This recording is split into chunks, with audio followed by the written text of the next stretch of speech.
শেখ মুজিব একজন ক্ষমতালোভী, দুর্নীতিবাজ, মিথ্যাবাদী, চাপাবাজ, নারী পিপাসু মহাপ্রতারকের নাম। আমি প্রধানমন্ত্রিত্ব চাই না। আত্মপ্রচারমুখী মুজিবের জীবনের শুরু থেকে শেষ পর্যন্ত প্রতারণায় নিজেই বারবার নিজেকে ছাড়িয়ে গেছেন। সারা জীবন ক্ষমতায় থাকবার জন্য মুজিব মন ভোলানো বক্তব্য রেখে মানুষকে ধোঁকা দিয়ে ক্ষমতা লাভের পর 180 ডিগ্রি ঘুরে দাঁড়িয়েছিলেন। এই সমাজকে আমি চরম আঘাত করতে চাই। নতুন সিস্টেমে যাচ্ছি আমি। আওয়ামী লীগের রাজনীতি নামক লাভজনক ব্যবসায় এখন প্রধান মূলধন শেখ মুজিব। যে কারণে মুজিব সম্পর্কে আমাদেরকে ভুলভাল গল্প শুনিয়ে মহামানবের কাল্পনিক রূপ দেওয়ার চেষ্টা চলছে। বঙ্গবন্ধুকে জানা কিন্তু একটা সওয়াবের বিষয় হবে। বাস্তবতা ছিল সম্পূর্ণ ভিন্ন। শেখ মুজিবকে নিয়ে করা আমার চ্যানেলের প্রথম ভলিউমে দেখানো হয়েছিল মুজিব ক্ষমতার জন্য কিভাবে পাকিস্তানি শাসক শ্রেণীর সাথে বারবার আঘাত করেছিলেন। আজকের অনুষ্ঠানে দেখবেন ক্ষমতার আসনে বসতে শেখ মুজিব কিভাবে ভারতীয় দালালে পরিণত হয়েছিল। আমার জনসাধারণ ভারতবর্ষের জনসাধারণের কাছে কৃতজ্ঞ। মূলত সদ্য স্বাধীন বাংলাদেশকে শেখ মুজিব পাকিস্তান থেকে ফিরেই পরাধীনতার ভারতীয় শৃঙ্খল পরিয়ে দিয়েছিলেন। কিভাবে মুজিব ভারতের কাছে বাংলাদেশকে বেঁচে দিয়েছিলেন সেটা জানবার আগে প্রথমেই বলে রাখি, নিরপেক্ষ দৃষ্টিভঙ্গি না থাকলে আমার এই গবেষণা কেউ দেখবেন না। কারণ কোনো কিছু শোনার আগেই যদি আপনার মাথায় বিশেষ কোনো পক্ষপাতমূলক চিন্তা থেকে থাকে, তাহলে আপনাকে সত্য জানানোর চেষ্টা ব্যর্থ হবে। এই ভিডিও দেখার পর অনেকে আমাকে গালি দিবেন, সামনে পেলে খুন করতে চাইবেন, কিন্তু তাকে যদি জিজ্ঞেস করা হয় আপনি শেখ মুজিব সম্পর্কে কি জানেন, উত্তরে হয়তো বলবে সব জানি। আবার যদি প্রশ্ন করা হয় কিভাবে জানেন, নিশ্চয়ই তার কোনো জবাব থাকবে না, হয়তো বলবেন আওয়ামী লীগের নেতাদের মুখে শুনেছেন। আসলে আওয়ামী লীগ নেতাদের কাছে শেখ মুজিব, বিএনপির কাছে জিয়াউর রহমান কিংবা জামায়াতের লোকজনের কাছে গোলাম আজমের কথা শুনলে আপনি ভুল করবেন। আপনাকে শুনতে হবে নিরপেক্ষ মানুষের কথা কিংবা ওই সময় রাজনৈতিক নেতাদের লেখা ইতিহাস পড়তে হবে। কিন্তু সমস্যা হলো এদেশের মানুষ নিজে পড়ার চেয়ে অন্যের মুখে শুনতে বেশি পছন্দ করেন। ক্ষণজন্মা এই মহাপুরুষ শৈশব থেকেই ছিলেন অত্যন্ত মানবদরদী, কিন্তু অধিকার আদায়ে ছিলেন আপসহীন। আল্লাহর দেওয়া জীবন বিধানও আমরা লোক ভাড়া করে শুনি, অথচ ঘরের কোণে পড়ে থাকা অর্থ সহ 30 পারা কোরআন আমাদের বেশিরভাগ মানুষেরই পড়ার সুযোগ হয়নি। যে কারণে কপ্টারে চড়ে হেলিকপ্টার হুজুরেরা আমাদেরকে ভুলভাল বোঝানোর সুযোগ পায়। ইয়া আইয়ুহাল্লাযীনা আমানু তুবু ইলাল্লাহি তাওবাতান নাসুহা। এই আয়াতে ইশারা দিলেন যে নসুহার মতো তওবা করো। ওরা বানিয়েছে নসুহা নামে একটা লোক ছিল, অথচ এটা পুরাটা অপব্যাখ্যা বানানো। ঠিক একইভাবে রাজনীতিবিদেরা অন্যদেরকে ভুল বুঝিয়ে যুগের পর যুগ সুবিধা নিচ্ছে। এই যেমন শেখ মুজিব সম্পর্কে এখন আমরা যেসব শুনি, আসলেই কি তিনি এরকম মহামানুষ ছিলেন? একদমই না। Mujib Saab went for Bakshal, which means one leader, one party, one country. Sheikh Mujib এদেশের রাজনীতিতে সামনে থেকে নেতৃত্বে আসে মুক্তিযুদ্ধ শুরুর ঠিক আগ মুহূর্তে, আরো সুনির্দিষ্ট করে বললে 7ই মার্চ থেকে। যখন এদেশের মালিক হবার চেষ্টা করেছি, তখনই তারা আমাদের উপর ঝাঁপিয়ে পড়েছেন। আবেগী বাঙালি 7ই মার্চের ভাষণের উত্তেজনায় ভরপুর দু একটি লাইন শুনে মনোমুগ্ধ হয়ে যান, কিন্তু এটা ছিল মুজিবের মহা প্রতারণা। তবে ওই সময় রাজনীতিবিদেরা ঠিকই বুঝেছিলেন মুজিব জনগণকে ধোঁকা দিয়ে এখনো পাকিস্তানের প্রধানমন্ত্রী হবার স্বপ্ন দেখছে। জনগণের প্রতিনিধির কাছে ক্ষমতা হস্তান্তর করতে হবে। আমরা শেখ মুজিবের সাথে রাত 1টায় দেখা করি তার বাসায়, এবং তাকে পরিষ্কার বলে আসি যে আপনি পাকিস্তানের রাষ্ট্রপ্রধান বা প্রধানমন্ত্রী হন, এটা আমরা চাই না। 7ই মার্চের পর থেকে বাঙালি সেনাবাহিনী, পুলিশ সকলেই বিদ্রোহের জন্য প্রস্তুত ছিল, কিন্তু মুজিব কালক্ষেপণের মাধ্যমে পশ্চিম পাকিস্তান থেকে সৈন্য মজুদের সুযোগ করে দেয় পাকিস্তানিদেরকে। অথচ 7ই মার্চ স্বাধীনতার ঘোষণা দিলে 25শে মার্চ গণহত্যা চালাতে পারত না।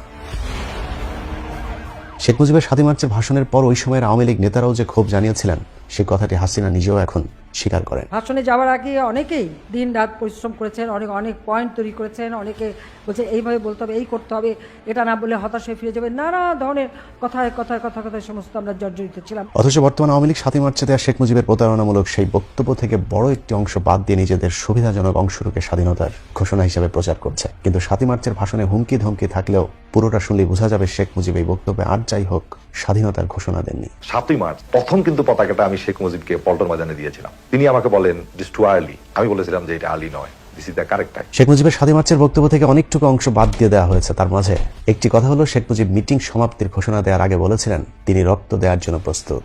যে রক্ত দিয়ে আপনারা আমার একদিন জেল থেকে বার করে নিয়ে এসেছিলেন, এই রেসকোর্স ময়দানে আমি বলেছিলাম আমার রক্ত দিয়ে আমি রক্তের ঋণ শোধ করবো, মনে আছে? আমি রক্ত তোমার জন্য প্রস্তুত। আমাদের মিটিং এইখানেই শেষ। আসসালামু আলাইকুম। 7ই মার্চ রক্ত দেওয়ার শপথ করে আসলো শেখ মুজিব আর রক্ত দেননি। মুজিব তো দূরের কথা, মুক্তিযুদ্ধে মুজিবের পুরো 14 গোষ্ঠীতে একজনও শহীদ নেই। ধাপ্পাবাজ মুজিব 25শে মার্চ রাতে পাকিস্তানিদের সাথে আঘাত করে চলে যান পাকিস্তানে। সাথে নিয়ে যান ডক্টর কামালকে। পাকিস্তানে গিয়ে তিনি বেশিরভাগ সময় এই ডক্টর কামালের শ্বশুর বাড়িতেই অবস্থান করেছেন। 25শে মার্চ রাতে পাকিস্তানিদের কাছে গ্রেপ্তারের আগে আওয়ামী লীগ নেতারা খুব জোরাজুরি করেছিলেন শেখ মুজিবকে অন্তত স্বাধীনতার ঘোষণা দিয়ে তারপরে পাকিস্তানিদের কাছে গ্রেপ্তার হওয়ার জন্য।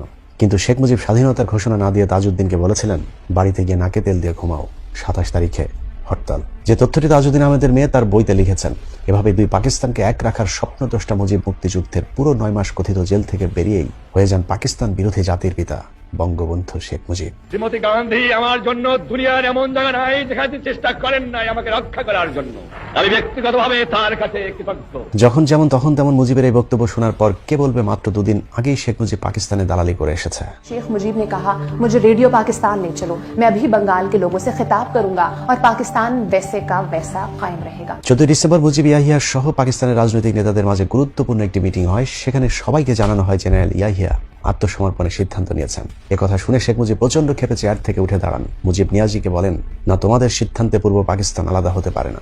আমি পাকিস্তানের মেজরিটি পার্টির লিডার, আমাকে পাকিস্তান রেডিও টিভিতে নিয়ে চলো। আমি পূর্ব পাকিস্তানের জনগণকে বোঝাবো যেভাবেই হোক দুই পাকিস্তানকে এক রাখতেই হবে।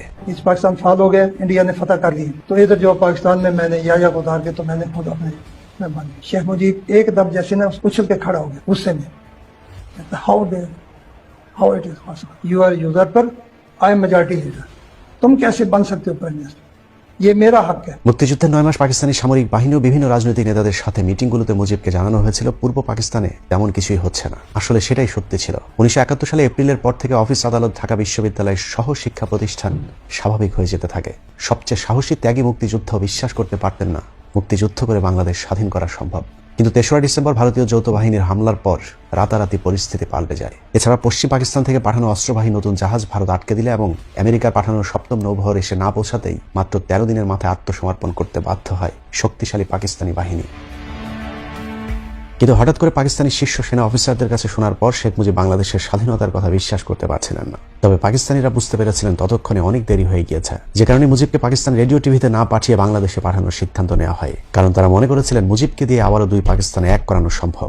শেখ মুজিবের ব্যক্তিগত খরচের জন্য একটি লাগেজ ভর্তি মার্কিন ডলারও সাথে দিয়ে দেওয়া হয়েছিল, যে তথ্যটি পাওয়া যায় এয়ার মার্শাল জাফরে চৌধুরীর লেখা মোজাইক অফ মেমোরি বইয়ের 75 নম্বর পৃষ্ঠায়। যেহেতু জামায়াত ইসলামী সহ বাংলাদেশের বিরাট একটা অংশ পাকিস্তান আলাদা হোক এটা চাইতো না, সে কারণেই পাকিস্তানিদের আশা ছিল শেখ মুজিবকে দিয়ে আবারও দুই পাকিস্তানে এক করানো সম্ভব। কিন্তু পাকিস্তানিদের কাছে দিয়ে আসার কথা শেখ মুজিব পাকিস্তান থেকে লন্ডনে গিয়েই ভুলে যান। পাকিস্তান থেকে লন্ডনে নামার পরই ভারতীয় গোয়েন্দা সংস্থার কবজায় বন্দী হন শেখ মুজিব। সেখান থেকে মুজিবকে জানিয়ে দেওয়া হয় বাংলাদেশ এখন ভারতের নিয়ন্ত্রিত একটি ভূখণ্ড, এখানে রাজা হতে হলে আগে ভারতের প্রজা হতে হবে। মুজিব দীর্ঘদিনের আকাঙ্ক্ষিত ক্ষমতার স্বাদ পেতে রয়ের সে ফাঁদ গলায় পড়ে নেন, যে কারণে লন্ডন থেকে মুজিব বাংলাদেশে না গিয়ে রহস্যজনকভাবে সোজা ভারতে গিয়ে ইন্দিরার সাথে বৈঠকে বসেন। मुक्ति वाहिनी की सहायता करेंगे, बांग्लादेश के लोगों की मदद करेंगे और तीसरे कि शेख साहब को हम जरूर छुड़वाएंगे जेल से। हमने भी अपने तीनों वादे पूरे किए हैं। শেখ মুজিবের প্রয়োজন ছিল ক্ষমতার, ভারতের প্রয়োজন ছিল ক্ষমতার লোভী একজন নেতা যাকে দিয়ে ভারতের স্বার্থ বাংলাদেশে উদ্ধার হবে। শেখ মুজিবের তখন জনপ্রিয়তা তুঙ্গে, যে কারণে মুক্তিযুদ্ধের মূল নায়ক জেনারেল ওসমানী সহ তাজউদ্দিন জিয়াউর রহমান সেই সাথে সেক্টর কমান্ডারদেরকে বাদ দিয়েই ক্ষমতার একক নিয়ন্ত্রণ দেওয়া হয় শেখ মুজিবের হাতে। আমাকে প্রশ্ন করা হয় শ্রীমতী ইন্দিরা গান্ধীর সাথে আপনার আদর্শে এত মিল কেন? আমি বলি এটা আদর্শের মিল, এটা নীতির মিল, এটা মনুষ্যত্বের মিল, এটা বিশ্ব শান্তির মিল।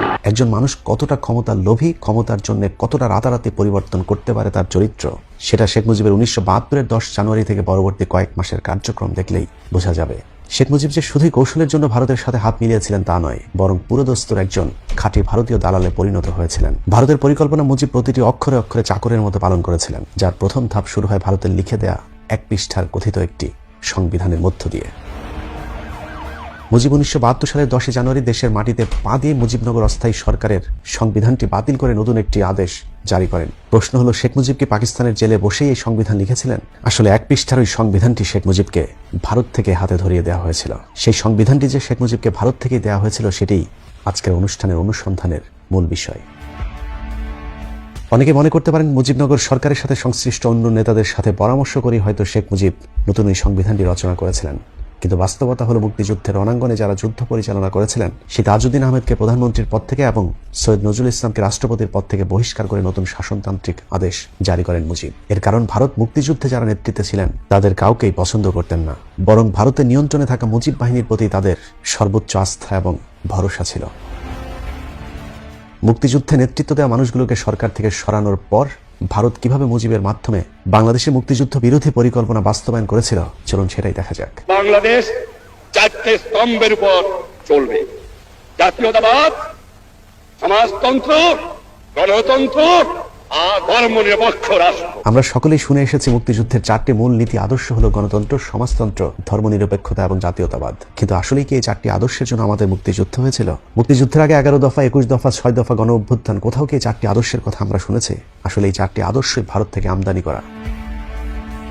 1927 সালে মতিলাল নেহরু কংগ্রেসের রেজুলেশনে গণতন্ত্র, সমাজতন্ত্র, ধর্মনিরপেক্ষতা, জাতীয়তাবাদ এই 4টি আদর্শের প্রস্তাব করেছিলেন। সেই সময় সুভাষ বসু জিন্নাহ সহ অন্য নেতারা তার সে প্রস্তাব প্রত্যাখ্যান করেছিল, যদিও 1930 সালে সেটা পাশ করতে সামর্থ্য হয় কংগ্রেস সরকার। রহস্যজনক সেই 4টি আদর্শকে শেখ মুজিবের হাত দিয়ে হুবহু ভারত বাংলাদেশের মুক্তিযুদ্ধের আদর্শ হিসেবে চালিয়ে দেয়। অথচ মুজিবের ভাড়া করে আনা ওই সংবিধানের জাতীয়তাবাদ ছাড়া বাকি 3টি আদর্শই মুক্তিযুদ্ধের মূল আদর্শের সাথে সরাসরি সাংঘর্ষিক। এর মধ্যে হাত লাগাতে পারবে না, এটা সোজাসুজি আমরা করব। আর আপনারা জানেন আমি সোজা মানুষ, সোজা কথা বলি, যা বলি যেটা বুঝি সেটা বলি এবং সেটা করি। যেমন গণতন্ত্রের নামে যে সংসদীয় সরকার ব্যবস্থা চালু করা হয়েছিল মুক্তিযুদ্ধের আগে, তা কেউ দাবি করেনি, বরং 23 বছর পশ্চিম পাকিস্তানের পার্লামেন্টারি ফর্ম অব গভর্নমেন্টের বিরুদ্ধেই লড়াই করেছে বাংলাদেশের মানুষ। সকলের দাবি ছিল রিপাবলিক ফর্ম অব গভর্নমেন্টের। 1949 সালে 24শে জুন আওয়ামী লীগের প্রথম গঠনতন্ত্রেও রিপাবলিক ফর্ম অব গভর্নমেন্টের কথা বলা হয়েছিল। 1954 সালে নির্বাচনের সময় আওয়ামী লীগের 21 দফায় রিপাবলিক ফর্ম অব গভর্নমেন্টের কথা বলা হয়েছে। রিপাবলিক ফর্ম এবং পার্লামেন্টারি ফর্মের মাঝে মৌলিক পার্থক্য হলো রিপাবলিক ফর্মে যে কোনো সময় চাইলেই গণভোটের মাধ্যমে সরকারকে ক্ষমতাচ্যুত করা সম্ভব, কিন্তু সংসদীয় গণতন্ত্রে পার্লামেন্টের সংখ্যাগরিষ্ঠতাই সবকিছুর ঊর্ধ্বে, যে কারণে মুজিব রিপাবলিকের পরিবর্তে পার্লামেন্টারি ফর্মকে বেছে নিয়েছিলেন। অথচ ধোঁকাবাজ মুজিব সারা জীবন রিপাবলিক সরকারের দাবিতে আন্দোলন করে এসেছেন। আমি বিশ্বাস করি গণতন্ত্রে, আমি বিশ্বাস করি সোশ্যালিজমে। স্বাধীনতা যুদ্ধের দলিলপত্র প্রথম খণ্ডের 427 নম্বর পৃষ্ঠার তথ্য অনুযায়ী 1955 সালের 25শে অগাস্ট সংবিধান সভায় শেখ মুজিব গণভোটের জন্য আকুল আবেদন জানিয়েছিলেন। মুজিব বলেছিলেন, যদি জনগণের জাতীয় ইস্যু জনগণের স্বার্থের বিরুদ্ধে যায় এবং গণভোটের ব্যবস্থা না থাকে, তাহলে জনগণ অসাংবিধানিক পন্থায় দাবি আদায়ে ঝাঁপিয়ে পড়বে। মুজিবনগর সরকারের ঘোষণাপত্র বাংলাদেশ সরকার ব্যবস্থা রিপাবলিক ফর্ম অব গভর্নমেন্ট হওয়ার কথাই বলা হয়েছিল। এখানেই শেষ নয়, দেশে ফেরার মাত্র 2 দিন আগেও পাকিস্তান থেকে লন্ডনে গিয়ে শেখ মুজিব সাংবাদিকদেরকে বলেছিলেন, বাংলাদেশ হবে people's republic of Bangladesh. The ultimate achievement of this struggle is the creation of an independent, sovereign People's Republic of Bangladesh. খাতা কলমে বাংলাদেশ এখনো পিপলস রিপাবলিক থাকলেও বাস্তবে সম্পূর্ণ তার বিপরীত দিকে নিয়ে গিয়েছিলেন শেখ মুজিব। একইভাবে মুক্তিযুদ্ধের মূল আদর্শ হিসেবে বলা হয়েছে ধর্মনিরপেক্ষতাকে, অথচ মুক্তিযুদ্ধে বিজয়ের একদিন আগেও ধর্মনিরপেক্ষতা শব্দটি কেউ একবারের জন্য শোনেনি, বরং শেখ মুজিব নিজেও সবসময় ইসলামী শাসন ব্যবস্থার দাবি করে এসেছেন তার সবগুলো আন্দোলনে। আওয়ামী লীগের 1949 সালের প্রতিষ্ঠাকালীন গঠনতন্ত্র ইসলামী শাসন ব্যবস্থার কথা বলা হয়েছে। 1954 সালে যুক্ত ফ্রন্টের 21 দফায় বলা হয়েছে, ইসলামী শরিয়ার বাইরে কোনো আইন করা যাবে না। ইসলামী মূল্যবোধের পরিপন্থী হবার অজুহাতে 1956 সালের সংবিধান প্রত্যাখ্যান করে সংবিধান সভায় ঐতিহাসিক ভাষণ দিয়েছিলেন শেখ মুজিব। সেখানে তিনি বলেছিলেন, sir, I have just come from East Pakistan and know the mind of the people there. I know that they have rejected the un-Islamic, undemocratic and dictatorial constitution. It cannot be accepted by the people of Pakistan, particularly people of East Pakistan. 1970 সালে নির্বাচনের পর আওয়ামী লীগের প্রণীত খসড়া সংবিধানের 5 নম্বর দফায় বলা হয়েছে, কোরআন সুন্নাহর ভিত্তিতে রাষ্ট্র পরিচালনা হবে, তবে অন্য ধর্মের নাগরিকেরা নির্বিঘ্নে তাদের ধর্ম পালনের সুযোগ পাবে। শুধু আওয়ামী লীগ নয়, সমাজতান্ত্রিক দল সহ সবগুলো রাজনৈতিক দল একটি জায়গায় একমত হয়েছিলেন, তা হল ইসলামী শরিয়া বিরোধী কোনো আইন প্রণয়ন করা যাবে না। মেজর জিয়াউর রহমানের ডাকে মুক্তিযুদ্ধ শুরুর মাত্র 2 দিন আগে 23শে মার্চ আওয়ামী লীগের পক্ষ থেকে ইয়াহিয়াকে যে খসড়া সংবিধান তুলে দেওয়া হয়েছিল, সেখানেও মুজিব লিখেছিলেন, কোরআন সুন্নাহ বিরোধী কোনো আইন করবে না আওয়ামী লীগ। বর্তমানে 71 টিভির বদৌলতে আজকে যারা সংবিধানে বিসমিল্লাহির রহমানির রহিম এবং রাষ্ট্র ধর্ম ইসলামের বিরুদ্ধে কথা বলেন, সেসব মুরগি সাপ্লায়ার এবং বাংকার যোদ্ধারা হয়তো জানেন না, যুদ্ধকালে মুজিবনগর সরকার গঠিত হওয়ার পর প্রবাসী সরকারের পক্ষ থেকে বাংলাদেশের জনগণকে স্বাধীনতা যুদ্ধে যোগ দেওয়ার জন্য প্রথম যে আহ্বান জানানো হয়েছিল, সে আহ্বানের প্রথম বাক্য ছিল আল্লাহু আকবার। আহ্বানের সব শেষ লাইনে বলা হয়েছে, পাকিস্তানি বাহিনীর সহায় আধুনিক মরণাস্ত্র, আর আমাদের সহায় পরম করুণাময় সর্বশক্তিমান আল্লাহ তাআলার সাহায্য। অতএব মুক্তিযুদ্ধের সাথে ইসলামের কোনো সাংঘর্ষিকতা নেই। অথচ ভারত থেকে মুজিবের পকেটে করে আনা সংবিধান কিংবা 72-এর সংবিধান থেকে 4র্থ সংশোধনী কোথাও শেখ মুজিব বিসমিল্লাহির রহমানির রহিম শব্দটি পর্যন্ত রাখতে দেননি।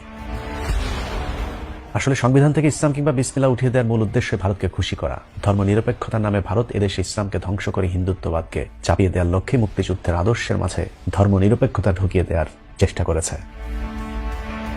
রবীন্দ্রনাথের দেবীকে নিয়ে প্রার্থনা আমাদের জাতীয় সঙ্গীত হিসাবে চাপানো হয়েছে, দাড়ি টুপিকে মুক্তিযুদ্ধের বিরুদ্ধে দাঁড় করানো হয়েছে, আর এসব কাজে ভারত বরাবরই আওয়ামী লীগকে বিশ্বস্ত বন্ধু হিসেবে কাছে পেয়েছে। কারণ রাজনীতিতে এরা পাকা। Islamic push Bangladesh towards extremism.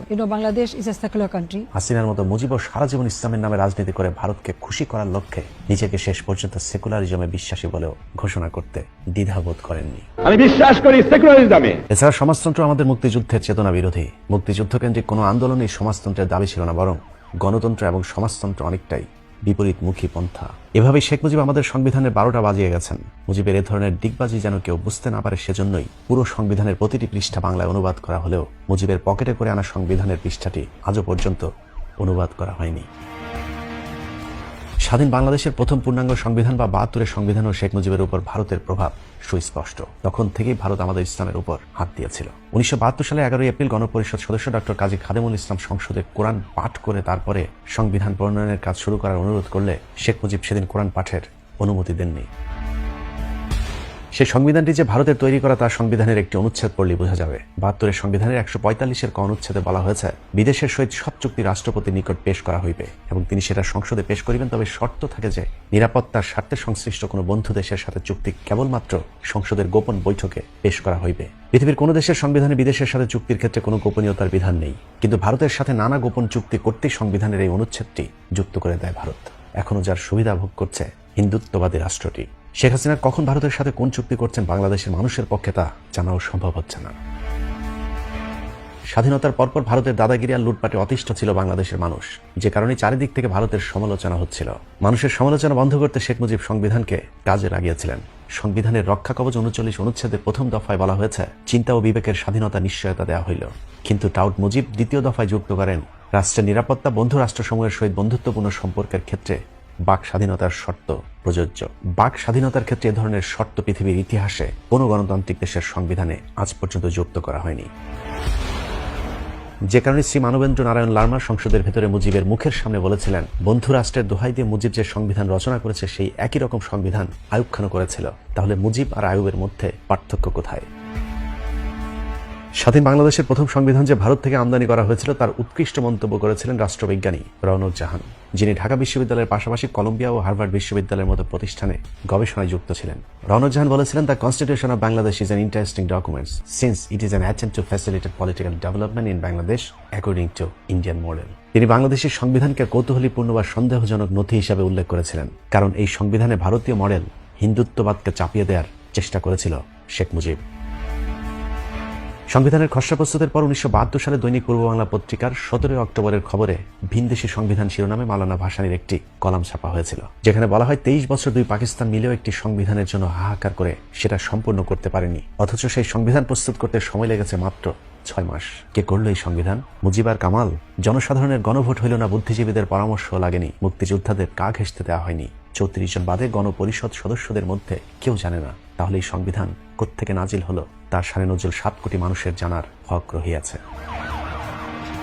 জনসাধারণকে ধোঁকা দিয়ে এভাবে ভারতের দেওয়া সংবিধানকে ডক্টর কামালের রচিত সংবিধান বলে চালিয়ে দেয় শেখ মুজিব, যে কারণে 72-এর সংবিধানকে মাওলানা ভাসানী, ন্যাপ সহ সব রাজনৈতিক দল প্রত্যাখ্যান করেছিল।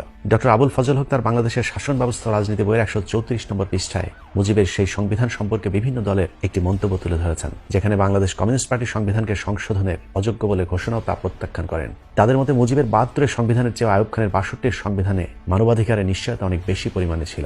ন্যাপ প্রধান মাওলানা ভাসানী বলেছিলেন তার দল এই সংবিধান গ্রহণ করবে না। বিপ্লবী ছাত্র ইউনিয়ন মাওলানা ভাসানীর সাথে একমত প্রকাশ করে খসড়া সংবিধানের বিরুদ্ধে গণ আন্দোলন করে তোলার আহ্বান জানান। আসম রব বলেছিলেন এটি একটি বাজে সংবিধান। 16 ডিসেম্বর আগে এগুলি ডিসাইড করেছে, পৃথিবীর কোনো বই আমি পড়ি নাই, যদি কেউ দেখাইতে পারে আমি তার কাছে সারেন্ডার করব। শুধু সংবিধান নয়, প্রতিটি ক্ষেত্রে শেখ মুজিব ভারতের পক্ষে কাজ করেছিল। 16 ডিসেম্বর পাকিস্তানি বাহিনীর আত্মসমর্পণের সময় কেন বাংলাদেশের পক্ষ থেকে কাউকে রাখা হয়নি তা নিয়ে মুক্তিযোদ্ধাদের মধ্যে চরম ক্ষোভ থাকলেও শেখ মুজিব কোনো প্রশ্ন করেননি, বরং স্বাধীনতা পরবর্তী পাকিস্তান বাহিনীর ফেলে যাওয়া অস্ত্রশস্ত্র সহ কলকারখানার মূল্যবান যন্ত্রপাতি লুটপাটে ভারতকে সর্বাত্মক সহায়তা করেছিল শেখ মুজিব। মুক্তিযুদ্ধের 9 নম্বর সেক্টরের কমান্ডার মেজর জলিল তার অরক্ষিত স্বাধীনতায় পরাধীনতা বইতে লিখেছেন, মুক্তিযুদ্ধের সর্বাধিনায়ক জেনারেল ওসমানীর কাছে পাকিস্তানি জেনারেল নিয়াজি আত্মসমর্পণ করলেন না কেন? আত্মসমর্পণের সময় ওসমানী উপস্থিত ছিলেন না কেন? কর্নেল ওসমানী আত্মসমর্পণের বেশ কয়েকদিন পর ঢাকায় এলেন কেন? এই কদিন ওসমানী কোথায় ছিলেন? তিনি কি তাহলে সত্যি কলকাতায় বন্দী ছিলেন? মেজর জলিল আরও লিখেছেন, 17 ডিসেম্বর খুলনা সার্কিট হাউস মাঠেও পাকিস্তানি সেনাদের আরেকটি আনুষ্ঠানিক আত্মসমর্পণ পর্ব অনুষ্ঠিত হয়। 9 সেক্টরের অধিপতি হিসেবে আমি সেখানে উপস্থিত থাকলেও আমাকে জোর করে ভারতীয় সেনারা পেছনের সারিতে ফেলে দেয়। অনেক চেষ্টা করেও আমি আর সামনে আসতে পারেনি। এভাবেই দীর্ঘ 9 মাসের অসীম ত্যাগ, তিতিক্ষা আর আত্মাহুতির মধ্য দিয়ে রচিত বিজয় পর্ব ভারতীয় শাসক চক্র দ্বারা লুণ্ঠিত হয়। মেজর জলিল বুঝতে পেরেছিলেন মুজিবের নেতৃত্বে আওয়ামী লীগ ভারতীয় এজেন্ট হিসাবে কাজ করছে। লিখেছেন, আত্মসমর্পণের প্রায় 1 সপ্তাহ পরে প্রবাসী আওয়ামী লীগ সরকার কিভাবে দেশে ফিরে বিনা প্রশ্নে গদিতে বসে। 9 নম্বর সেক্টরের অধিনায়ক হিসেবে দায়িত্ব পালনের কারণে যশোর, খুলনা অঞ্চল দিয়ে ভারতীয় বাহিনীর লুটপাটের দৃশ্য সবচেয়ে বেশি প্রত্যক্ষ করেছেন মেজর জলিল। যে কারণে মেজর জলিল সর্বপ্রথম ভারতীয়দের বিরুদ্ধে প্রতিবাদী হয়ে উঠেছিলেন, কিন্তু শেখ মুজিব তাকে আটক করে কোর্ট মার্শালের নির্দেশ দেন। মজার বিষয় হল, শত শত বিহারী নারীদের ধর্ষণকারী পাকিস্তান বিদ্বেষী মেজর জলিলকে অবশেষে পাকিস্তানের মাটিতেই মরতে হয়েছে। ভারত নিয়ন্ত্রিত বাংলাদেশ নামক ভূখণ্ডে তার জায়গা হয়নি। ভারতের এসব লুটপাট এবং বুদ্ধিজীবী হত্যাকাণ্ডে ভারতের জড়িত থাকার প্রমাণ নিয়ে ডকুমেন্টারি তৈরি করার কারণে জহির রায়হানকে গুম করা হয়। দেশ স্বাধীনের পর এটা ছিল ভারতের প্রথম গুম। প্রথম জহির রায়হানের খোঁজে পান্না কায়সার সহ পরিবারের সদস্যরা শেখ মুজিবের কাছে গেলে তাদেরকে মুজিব বলেন জহিরের বিষয়ে বেশি বাড়াবাড়ি না করবার। এরপর তারা আর কোনোদিন বিচার চাইতে চাননি। সাংবাদিকদের প্রশ্নের জবাবে মুজিব বলেছিলেন, গুম নয়, জহির রায়হান বাড়ি থেকে পালিয়ে গিয়েছে। মুজিবের বক্তব্য অনুযায়ী পরদিন পত্রিকাগুলো শিরোনাম করে জহির পলাতক। কিন্তু পলাতক জহির আর ফিরে আসেনি মানুষের মাঝে। এভাবেই ভারতের বিরুদ্ধে যেই প্রতিবাদ করেছে শেখ মুজিব তাকে প্রকাশ্যে হত্যার হুমকি দিয়েছে। 1 এপ্রিল 1972 সালের দৈনিক বাংলা পত্রিকায় শেখ মুজিবের খুলনা সার্কিট হাউস মাঠে দেয়া একটি বক্তব্য তুলে ধরা হয়েছে, যেখানে মুজিব প্রকাশ্যে ভারত বিরোধীদের হুমকি দেন। দেখামাত্র গুলি শিরোনামে সেই সংবাদে বলা হয়, গোলযোগ সৃষ্টিকারীরা বাংলাদেশ ও ভারতের মধ্যে শত্রুতা সৃষ্টির প্রয়াস চালাচ্ছে। এদের মধ্যে কেউ কেউ বাংলাদেশ ভারত মৈত্রী চুক্তি ভ্রান্ত বলে আখ্যায়িত করছে। এ সম্পর্কে দেয়ালে দেয়ালে স্লোগান দিচ্ছে। আমি পুলিশকে আদেশ দিচ্ছি, এইসব নকশাল বাড়িওয়ালাদের যেখানে পাবেন সেখানে গুলি করবেন। পরদিন নোয়াখালীর চৌমুহনী কলেজ মাঠেও শেখ মুজিব ঠিক একই ধরনের হুমকি দিয়েছিলেন। শেখ মুজিব কতটা মুক্তিযুদ্ধের বিরুদ্ধে চলে গিয়েছিলেন তার সবচেয়ে বড় প্রমাণ তাজউদ্দিন, সৈয়দ নজরুল ইসলাম, এমনকি মুক্তিযুদ্ধের মহানায়ক জেনারেল ওসমানীকে পর্যন্ত মন্ত্রিসভা থেকে বাদ দিয়ে দিয়েছিলেন শেখ মুজিব। কারণ মুক্তিযোদ্ধারা ছিল মুজিব বাহিনীর বিরোধী, যে কারণে ভারতের অনুগত মুজিব বাহিনীর বিরোধিতা করা কাউকে মুজিবের সরকারে রাখতে দেয়নি ভারত। এভাবেই ভারতের প্রেসক্রিপশনে ভারত বিরোধীদের শায়েস্তা করে শেখ মুজিব তার ক্ষমতার স্বাদ পূর্ণ করেছিলেন।